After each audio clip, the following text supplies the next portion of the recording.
Қызылжар ауданында заңсыз аң аулау фактісі тіркелді. Атылып алынған беселік тәркіленді. Қызылжар ауданының 27 жастағы тұрғыны Согров мемлекеттік қорық аумағында аң аулап жүрген жерінен Далматов ауылы маңында құрықталды. Оның көлігінің жүк салғышынан атылып алынған беселік табылды.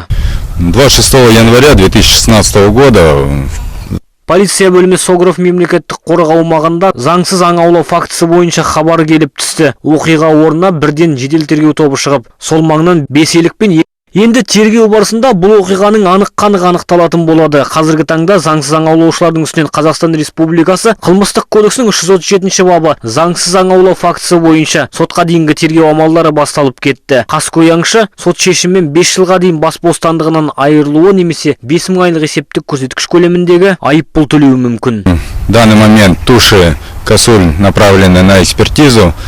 Ружье также Атылып алынған елек еті мен аңшылық қаруы сот экспертизасына жіберілді. Қазіргі таңда кінәлі тұлғаларды анықтауға және айғақтық заттарды тексеруге бағытталған тергеу амалдары жүргізілуде. Кейін олар сотқа жіберілетін болады. Жыл басынан бері облыс аумағында заңсыз аң аулау фактісі екінші рет тіркеліп отыр. Сондай-ақ осыған дейін де Қызылжар ауданында осы сияқты факт орын алған болатын. Естеріңізге сала кететін болсақ, 1 қаңтардан тұяқты жануарларға саятшылық құруға тыйым салынған. Солтүстік қазақстандықтар 15 ақпанға дейін тек қоян мен түлкілерге ғана аңшылыққа шыға алады.